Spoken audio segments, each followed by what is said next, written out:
प्रमद बर'नि दैदेननाय जि BTR BTC सरकार आथिखालाव जोङो मोनसे गोजोन थासारि जों बे बिटिआर ओनसोलाव मोननो हादों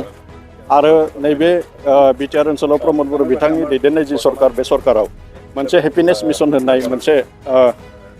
साबजेक्ट लानानै बेखौ नै बोसोर आगोलनिफ्राय खामानि मावबोबाय थादों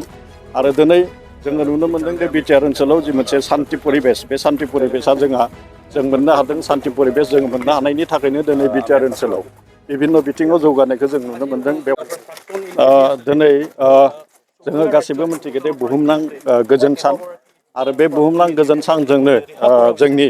बिटिआरआव बिटिसि सरकारनि जि बानजायनाय बे बानजायनायाव गोजोन सान हिसाबै बेखौ फालिनाय जादों आरो जोङो मिथिगौ दे 2020 मायथाइनि 27 जानुवारियाव बिटिआर मोनसे एकर्ड जानानै थाङो बे भारत सरकार आसाम सरकार आरो बै समनि दुलाराय बर'फोरनि जि माखासे बिग्रायारि हानजा आरो दुलाराय बर' फरायसा आफादनि जि मोनसे सान्थि सुक्ति बे जानानै थाङो आरो बेनिफ्राय जोङो नुनो मोनदों दे प्रमद बर'नि दैदेननाय जि बिटिआर बिटिसि सरकार आथिखालाव जोङो मोनसे गोजोन थासारि जों बे बिटिआर ओनसोलाव मोननो हादों आरो नैबे बिटिआर ओनसोलाव प्रमद बर' बिथांनि दैदेननाय जि सरकार बे सरकाराव मोनसे हेपिनेस मिशन होननाय मोनसे साबजेक्ट लानानै बेखौ नै बोसोर आगोलनिफ्राय खामानि मावबोबाय थादों आरो दिनै जोङो नुनो मोनदों जे बिटिआर ओनसोलाव जि मोनसे सान्थि परिबेस बे सान्थि परिबेसा जों मोननो हादों सान्थि परिबेस जों मोननो हानायनि थाखायनो दिनै बिटिआर ओनसोलाव बिभिन्न बिथिङाव जौगानायखौ जों नुनो मोनदों। बेवहाय सुबुं सम्पद बिथिंखौनो होन बेवहाय माने सोलोंथाइ बिथिं बेवहाय माने जि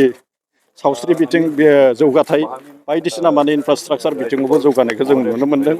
आरो जोङो मिथिगौ दे सान्थि थायोब्ला जोङो बिभिन्न गुबुन बिथिङाव जोङो जौगानो हायो आरो बेनिखायनो दिनै नैबे बुहुमनां जि गोजोन सान बे गोजोन साननि गेजेरजों नैबे बिटिआर ओनसोलाव थानाय गासै रायजो राजा बे रायजो राजाया जाहाथे जोङो गोजोनै थानो हायो आरो फैबाय थानाय समाव जोङो बिटिआर ओनसोलखौ मोनसे जौगाखां ओनसोल हिसाबै गायसननो हायो नैबे मोनसे थांखि लानानै दिनै जों नैबे बुहुमनां जि सान्थि बा गोजोन सान बे गोजोन सानजों लोब्बा लानानै हानजा सुरनाय हाबाफारिखौ लानाय जादों। दा दान्दिसे उनाव जोंनि चन्द्रपारायाव थानाय बड'फा कालचारेल कमप्लेक्स बेवहाय